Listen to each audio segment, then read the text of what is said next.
देवीदास दिगंबर बन्ने यांनी माहिती सांगितल्याप्रमाणे पुरुषोत्तम दिगंबर बन्ने वय 48 यांचे बाळे उत्तर सोलापूर येथील गट नंबर 41-3 येथे 76 आर जमीन आहे। शेतीलगत शांतप्पा आडके राहणार देगाव तालुका उत्तर सोलापूर यांची शेती आहे। शांतप्पा आडके यांनी आमच्या शेतीमध्ये अतिक्रमण केले होते, त्या कारणावरून वाद चालू होते, म्हणून त्याबाबत शांतप्पा आडके यांनी सोलापूर येथील दिवाणी न्यायालयात दावा दाखल केला होता। पुरुषोत्तम बन्ने याने देखील शांतप्पा आडके यांच्या विरुद्ध दावा दाखल केला असून सदर दोन्ही दाव्यांचा निकाल भाऊ पुरुषोत्तम यांच्या बाजूने लागला। त्यानंतर शांतप्पा आडके हे अपील मध्ये गेले असून सदर अपील न्यायप्रविष्ठ आहे। सदर शेतजमिनीची शासकीय मोजणी होण्याकरता भाऊ पुरुषोत्तम बन्ने याने तालुका भूमी अभिलेख उत्तर सोलापूर येथे अर्ज दिला होता। त्याप्रमाणे सदर कार्यालयाने अर्ज मंजूर करून शासकीय शुल्क भरणा करण्यास सांगितले होते। त्याप्रमाणे भाऊ पुरुषोत्तम याने सदर शेतजमिनीची मोजणीची रक्कम भूमी अभिलेख कार्यालयात भरली होती। भूमी अभिलेख कार्यालयाने सदर शेतीची मोजणी 21 जून 2024 रोजी ठेवली होती। भूमी अभिलेख कार्यालयाने वरील शेतीची मोजणी होणार असल्याबाबत शांतप्पा आडके यांना नोटीस पाठवली होती। 21 जून 2024 रोजी दुपारी 12 वाजता नोटीस अभिलेख कार्यालयाचे कर्मचारी तुपके आणि त्यांचा इतर स्टाफ असे मौजेबाळे तालुका उत्तर सोलापूर येथील शेतात आले होते। त्यावेळी तिथे मी, माझा भाऊ पुरुषोत्तम, मित्र शैलेश असे होतो। यावेळी भूमी अभिलेख कार्यालयाचे स्टाफने मोजणी करावयाच्या शेतीबाबत माहिती घेऊन दुपारी 12:30च्या सुमारास मोजणी करायच्या तयारीत असताना शांतप्पा आडके हा त्याच्या हातात लोखंडी कोयता आणि सागर शांतप्पा आडके, बाळू आडके यांनी त्यांच्या हातात लोखंडी पाईप घेऊन उसाच्या शेतातून आमच्या दिशेने येऊन शेती आमची आहे, मोजणी करायची नाही, नाहीतर एकेकाला सोडणार नाही, हरामखोरांना आज संपवू असे म्हणून शांतप्पा आडके यांनी त्याच्या हातातील कोयत्याने भाऊ पुरुषोत्तमच्या डोक्यात, दोन्ही हातापायांवर, कमरेवर, शरीरावर वार करून त्यास जखमी केले। तसेच सागर आणि बाळू आडके यांनी त्याच्या हातातील लोखंडी पाईपने पुरुषोत्तम यास मारहाण केल्याने तो जखमी अवस्थेत जमिनीवर पडला। त्यावेळी त्यास वाचवण्याचा प्रयत्न करत असताना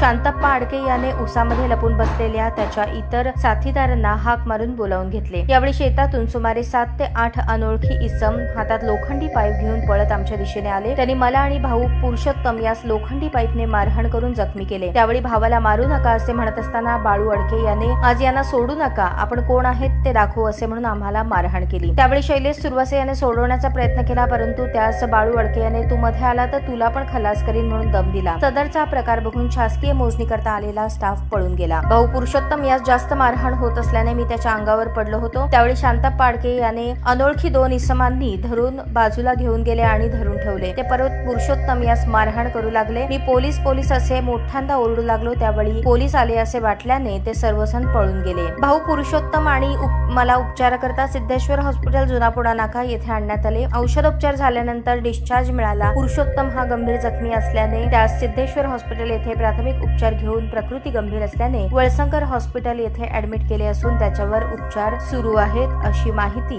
दिली। या प्रकरणाचा पुढील तपास सहाय्यक पोलीस निरीक्षक गायकवाड, फौजदार चौडी पोलीस स्टेशन हे करत आहेत।